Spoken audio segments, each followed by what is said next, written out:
പക്ഷെ ഒരു കാര്യം കൂടെ ചോദിക്കും, നമ്മുടെ ജഡ്ജി അവസാനമായിട്ട് ഭയങ്കരമായിട്ട് അവസാനമൊക്കെ ആയപ്പം പുള്ളി ആദ്യമായിട്ട് അത് ചെയ്യുന്നത്. അവസാനമൊക്കെ ആയപ്പം ശാന്തി എന്നോട് പുള്ളി ഇപ്പൊ ജഡ്ജിയായി മാറി,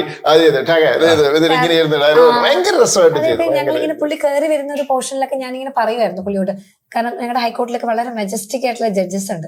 അപ്പൊ അവർ ആ കയറി വരുമ്പോ തന്നെ കോട്ടിങ്ങനെ ആ റോപ്സ് ഇങ്ങനെ ഒന്ന് ചെറിയൊരു ഇതാ ലാലേട്ടൻ ഇങ്ങനെ തോള് തിരിച്ച് നടക്കുന്ന കാണുമ്പോൾ നമുക്ക് ഉണ്ടാവുന്ന ഫീലിംഗ്. അതുപോലെ കോടതിയിൽ മെജസ്റ്റിക് ആയിട്ടുള്ള ജഡ്ജസ് ഉണ്ട്. അവർ ആ കയറി വരുന്ന ഇങ്ങനെ റോപ്സ് ഇങ്ങനെ തട്ടി വരുമ്പോൾ നമുക്ക് ഭയങ്കര ഒരു ഫീലാ.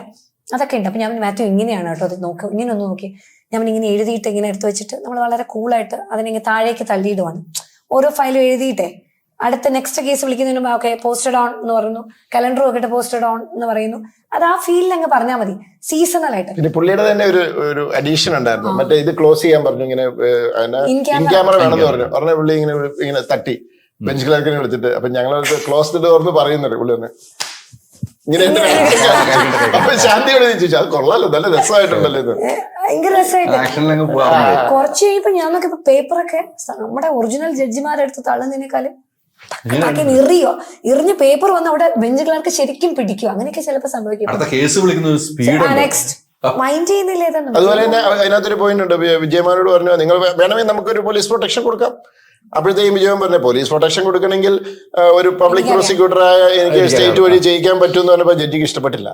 അപ്പൊ വേറെ പറയാൻ വന്നപ്പം ക്രോസ് എന്ന് പറഞ്ഞ പുള്ളി അടുത്തേക്ക് കാരണം പുള്ളിയുടെ ഈഗോയെ ഹേർട്ട് ചെയ്തത്. അങ്ങനത്തെ എല്ലാം ഭയങ്കര അങ്ങനത്തെ കുറെ എല്ലാ കാര്യങ്ങളും അങ്ങനെ ഓരോന്നൊരു ഡീപ്പായിട്ട് തന്നെ ചെയ്യുന്നുണ്ട്.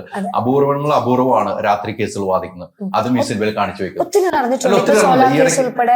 ഈയിടയ്ക്ക് കുറെ കേസുകൾ അതും ചില ആളുകളുണ്ട് ഇങ്ങനെ രാത്രി കേസുകളൊക്കെ നടത്തുന്നുണ്ട്. ഇതിൽ എന്താണ് പുതുമയെന്ന് ചോദിച്ചിട്ടുണ്ട്. ഇത് നടന്നിട്ടുണ്ട്, അതുകൊണ്ടാണ് സിനിമയിൽ കാണിച്ചിരിക്കുന്നത്.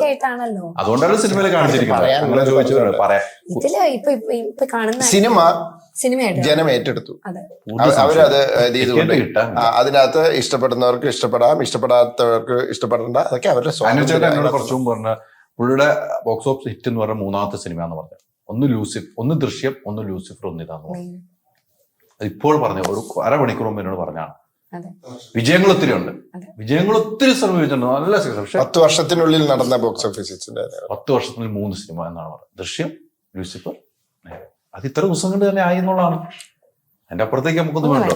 എന്തായാലും സൂപ്പർ ഹിറ്റ് സിനിമ. ആ സിനിമ തന്ന നിങ്ങൾക്ക് രണ്ടുപേർക്കും ഒത്തിരി നന്ദിയുണ്ട്. നമുക്ക് ഈ കാര്യങ്ങളും കൂടെ ഈ ഒരു പ്രശ്നങ്ങളുള്ള അതും കൂടെ ഒന്ന് പ്രേക്ഷകരെ അറിയിക്കണമെന്ന് എനിക്ക് ആഗ്രഹം. കാരണം ഇത് ആ സ്ക്രിപ്റ്റുമായിട്ട് വന്നപ്പോൾ ഞാൻ കുറെ വീഡിയോ ചെയ്തതാണ്. അപ്പൊ എന്നോട് കുറെ പേര് കണ്ടു നിനക്ക് കഥ മൊത്തം പറഞ്ഞത് ശരിയായിരുന്നു, ആ കഥയല്ലാന്ന് മനസ്സിലാകാതെയാണ് പറഞ്ഞത്. അല്ല, അവരുടെ കഥ പബ്ലിക്കായിട്ട് കോടതിയിൽ നിന്ന് കിട്ടുന്നതാണ് എല്ലാ ഗ്രൂപ്പിലും. ആ കഥ ഞാൻ പറഞ്ഞു, ആ കഥയായിട്ട് ഒരു ബന്ധമില്ലാന്ന് പിറ്റേന്ന് ഞാൻ വീഡിയോ ചെയ്തു. അതില്ല എന്ന് നിങ്ങളെയും കൂടെ ഒന്ന് ഇന്റർവ്യൂ ചെയ്തിട്ട് എനിക്ക് പ്രേക്ഷകരെ അറിയിക്കണമെന്നുണ്ടായിരുന്നു. അത് അറിയിച്ചു. ഈ തിരക്കില് ഇത് ഇരട്ടി മധുരമാണ്. ക്രിസ്മസും ന്യൂ ഇയറും നേരിനൊപ്പം അതിനൊരു മാറ്റമില്ല. ഒത്തിരി സന്തോഷം. നല്ല ചേഞ്ചാണ് നോക്കുന്നതെങ്കിൽ മൈജി തന്നെ പോണം. ലാപ്ടോപ്പ് വിൽപ്പനയിൽ കേരളത്തിൽ നമ്പർ 1 ആണ് മൈജി ഫ്യൂച്ചർ. ചേഞ്ച് ആകൂ, വേറൊരു റേഞ്ച് ആകൂ. Neethu's academy, India's #1 language academy.